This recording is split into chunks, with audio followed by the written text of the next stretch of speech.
Lihat bagaimana cara orang tua di luar negeri menjaga anak. Kakek ini mengangkat tinggi-tinggi cucunya. Detik berikutnya. Dan cucunya lebih kejam, meninjunya. Ternyata kakek ini mengetahui melalui berita. Cucu yang diadopsi putrinya adalah seorang kriminal. Mereka berdua saling memukul karena hal ini. Dan kejadian ini kebetulan dilihat oleh Vanessa dan suaminya yang baru pulang ke rumah. Kelvin langsung berpura-pura kasihan. Mereka mengira ayahnya pikun. Langsung membawa ayahnya ke panti jompo. Sebelum ayahnya pergi, dia terus berteriak, ingat melihat boneka beruang. Sekarang rumah sudah mulai tenang.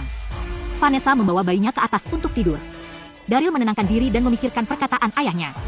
Mengambil boneka yang ada di atas sofa. Melihat ternyata ada kamera di dalamnya. Dia segera menghubungkannya ke TV. Ternyata dia telah salah sangka ayahnya. Segera ke atas untuk menangkap Kelvin. Tetapi sudah telat. Kelvin sudah kabur membawa berliannya. Percy memberitahu Kelvin. Pada saat itu, harusnya gangster sudah sampai di rumah Daryl. Karena Percy membohongi mereka, berkata berlian masih ada di rumah mereka. Mendengar itu, Kelvin merasa tidak tenang. Karena setelah bersama begitu lama, Daryl terus merawatnya seperti anaknya sendiri. Kelvin juga mulai memiliki perasaan kepada mereka. Jadi tidak ingin sampai mereka terluka. Dia meninggalkan Percy dan lari ke rumah Daryl. Pada saat itu, gangsternya juga telah tiba di sana. Bertanya di mana keberadaan berlian itu. Syukurnya Kelvin kembali ke sana tepat waktu. Bosnya, Walken, bertanya apa ini. Daryl dengan terpaksa menjawab itu adalah putranya. Lalu gigi emas menggendongnya ke atas. Sampai ke kamar, dia meletakkannya di atas tempat tidur. Baru mau menutup lampu dan pergi.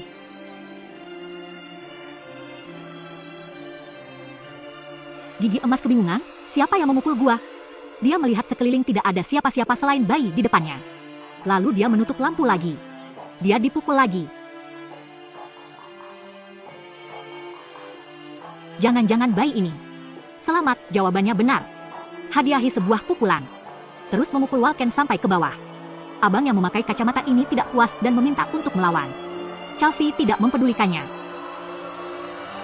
Abang yang memakai kacamata ini juga berhasil diusir turun oleh dia.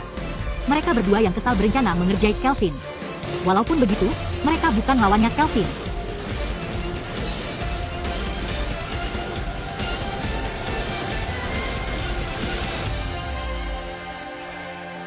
Kemudian Kelvin menggunakan cara terakhir.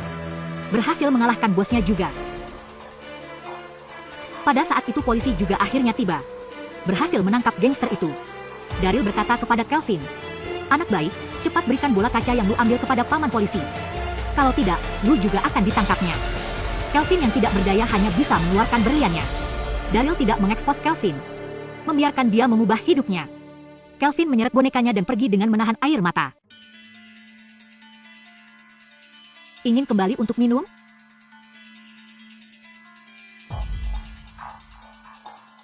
Baiklah, cerita hari ini sampai di sini.